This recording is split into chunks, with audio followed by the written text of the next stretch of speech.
நமஸ்காரம். அபயாமை சதகம் பாட்டு 26.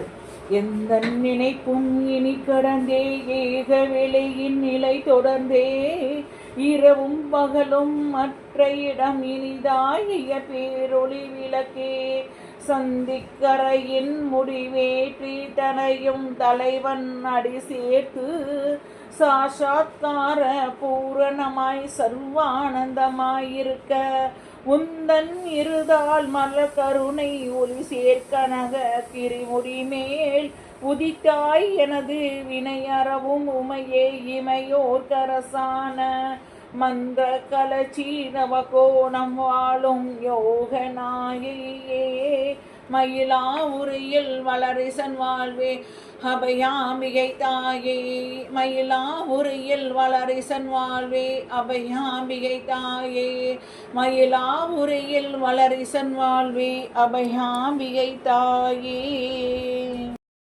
நமஸ்காரம். அபயாம்பிகை சதகம் பாடலின் விளக்கம். 26வது பாடலுக்கு விளக்கம். அபயாம்பிகை பட்ட ஒரு சிறந்த ஸ்ரீவித்யா உபாசகர்.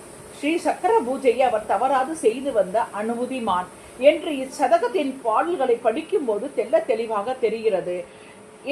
இப்பாடலின் விளக்கத்தை கேட்பவர்கள் ஒன்றை புரிந்து கொள்ள வேண்டும். பாஸ்கர ராயரும் லலிதா சகஸ்ரநாமத்தை பூஜை செய்வதவர் ஸ்ரீ வித்யா உபாசகர். அதே மாதிரி அபிராமி பட்டரும் அபிராமியை நினைத்து அக்காலத்தில் எந்த வசதிகளும் இல்லாத பொழுது அபிராமியை நினைத்து பாடும் பொழுது அவருடைய தேவைகளை அவளே அம்பாளே அவள் கூட இருந்து நிறைவேற்றினாள்.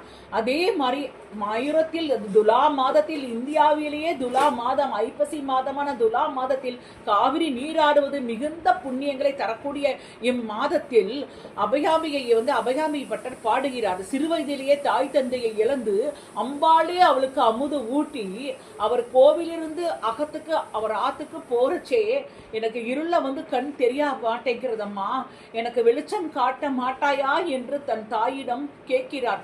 அந்த பொழுதிலே அவர் கைவிளக்காக அம்பாள் கைவிளக்கு ஒண்டி அம்பாளோட சார்பா அவர் ஆம் வரைக்கும் போயிட்டு வந்துருக்கு. எப்பேற்பட்ட ஒரு பாக்கியவானா இருந்தா அம்பாளை அவர் ஸ்ரத்தையா தன்னோட அம்மா மாதிரியே எப்பொழுதும் அவருடைய ஒவ்வொரு செல்லும் அம்பாளை தான் நினைத்துட்டு இருந்தது. அதனால் அவருக்கு எல்லாமே அம்பாள் என்ன வேண்டும்ங்கிறதை அவள் நிறைவேற்றி கொடுத்தாள். அதே மாதிரி அன்பர்கள் பாடலை விளக்கம் கேட்பவர்களும் பாடலை கேட்பவர்களும் விளக்கத்தை கேட்பவர்களும் ஒன்று புரிந்து கொள்ள வேண்டும். தங்கள் குழந்தைகளுக்கு அவரவர் குலத்தில் உள்ள மகிமைகளை எடுத்து கூறி அதே மாதிரி நடந்து கொள்ள செய்ய வேண்டும். ஏனால் அம்பாளும் சாஷாத் அம்பாள் சர்வ லோக நாயகி.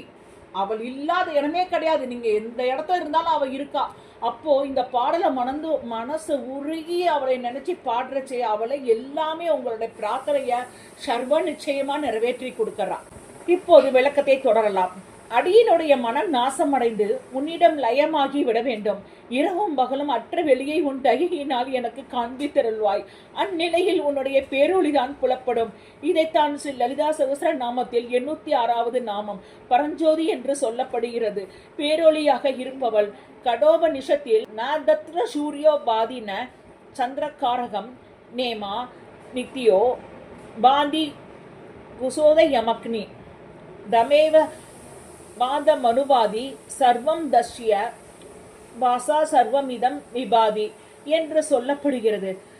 சூரியன் அங்கு பிரகாசிப்பதில்லை, சந்திரனும் நட்சத்திரங்களும் மின்னல்களும் அங்கு ஒளிர்வதில்லை. இனி இந்த நெருப்பு எப்படி பிரகாசிக்கும்? பிரம்மத்தை சார்ந்து யாவும் பிரகாசிக்கின்றன. அதன் பிரகாசத்தினின்று இவை யாவுக்கும் வெளிச்சம் வருகிறது. சந்திரக்கரை என்பது ஆக்னையை குறிக்கும். அதாவது புருவ நடு குண்டலினி சக்தியை எழுப்பி ஆக்னையில் சேர்ந்து அங்கிருந்து மின்னல் போன்று அது உச்சியில் இருக்கும் சகஸ்ரதரத்தை அடையும். சிவனுடன் ஒன்று சேரும்போது நிலையில் அமுதமாகின்றது. இந்த அமுதமே நமது உடலின் 72,000 நாடிகளையும் நனைக்கும் பட்சத்தில் சாதகனுக்கு அமிர்தத்தை அளிக்கின்றது. இதைத்தான் பட்டர் சாஷாத்கார பூர்ணமாய் சர்வானந்த நிலை என்று குறிப்பிடுகிறார். இந்த நிலையை எனக்கு அருள்வாயாக என்று அன்னையிடம் வேண்டுகிறார். பொன்மயமான இமயமலை உச்சியில் உதிப்பவளே, உமையன்னையே, தேவர்களின் தலைவியே, மந்திரங்களின் மூலப்பொருளாய் விளங்குபவளே, ஸ்ரீ சக்கரத்தை உறைவிடமாய் கொண்டவளே, அபிராமி பட்டரும் அபிராமி அந்தாதியில் ஒளி நின்ற கோணங்கள் 9 மேவி உறைபவளே என்பார். யோகத்தின் நாயகியே, உனது திருவடிகளை அடைய அருள் புரிவாய். மயிலாபுரியில் மகிமை மிக மயூரநாதனின் உயிராய் விளங்கும் அபயாம்பிகை தாயே.